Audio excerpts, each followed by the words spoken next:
дараагийн мэдээг танилцуулъя. Бүгд нэрнээ Солонгос улсад батарейн үйлдвэрт бол гал гарсан хэрэг явдал өнгөрсөн 2024 оны 6 дугаар сард болсон. За энэхүү үйл явдалтай холбогдуулан шүүх хурал болж тодорхой яллыг бол холбогдох этгээдүүдэд оноосон байна. 2024 оны 6 дугаар сард Низ Сөүл хотоос зүүн өмнөд зүгт байрлах 45 км-ийн зайд орших Хвасан хотын үйлдвэрт бол гал гарсан байна. За энэ үеэр 23 хүн түүний дотроо 18 гадаадын ажилтан амин өргөдөж түлэгдэж гэмтсэн үйл явдал болсон. За энэ хэрэгтэй холбогдуулан өмнөд Солонгосын шүүх уг литиум батарей үйлдвэрлэгч компани захирал 15 жилийн хорих ялыг оногдуулсан байна. За энэ нь бол тус улсын түүхэнд үйлдвэрийн осол аюулгүй байдалтай холбоотой хуулийн дагуу оногдуулсан хамгийн удаан хугацаанд шоронд хорих ийм ял болж байгаа юм байна. За хэрвээ энэ одоогийн үйлчилж байгаа хуулиар хүн амнасаа алдсан үйлдвэрлэлийн осол гарсан тохиолдолд ихэвчлэн үйлдвэрийн эздэд буюу удирдлагт хамгийн багадаа 1 жил хорих ял шийтгэх юм уу эсвэл 1 тэрбум вон хүртэлх торгуулийг ногдуулдаг байсан бол энэ удаа ийхүү хатуу шийтгэлийг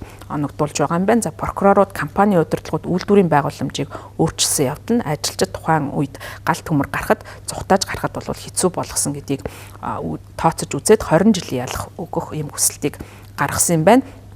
За үүнийг бол шүүх авчих хүлцээд ялыг оногдуулсан. За тус компани удирдлагаар ажилладаг Пак гэж хүний хүүд нь мөн 15 жилийн хорих ял оноож 1 сая воны торгуул бас ногдуулсан юм байна. За мөрдөн байцаагчид тус үйлдвэр нь аюулгүй байдлын зохих арга хэмжээг бол аваагүй. За мөн ажилчтай аюулгүй байдалтай холбоотой зохих сургалтыг орж байгаагүй явдал нь энэхүү гал гарч олон хүний амнаас хохироход нөлөөсөн гэж үзэж байгаа юм байна. За гүйцэтгэх захирал Пак нь гал гарсны дараа уучлахгүйсэн боловч үйлдвэрийн аюулгүй байдал алдагдсан гэсэн мэдээллийг үгүйсгэж байсан юм. Гал гарах үед бол энэхүү RSL нэртэй үйлдвэрт 2 давхартаа нийтдээ 35 мянга орчим батарейн өөрийг байрлуулсан байсан юм байна. За батарейг шалгаж савлж байсан үйл ажиллагаа бол тухайн үед болсон. За ингээд тухайн үед бол гал гарсантай холбоотойгоор бол тухайн гал нь литигээс бол гарсан. За литигээс гасан гал нь усанд эрчимтэй хариу үйлдэл үзүүлэх чадвартай учраас газ өнөөгчд тухайн үед бол усаар галыг унтраах боломжгүй байсан. За тийм учраас хуурай элс ашиглаж галыг унтраах шаардлагатай болж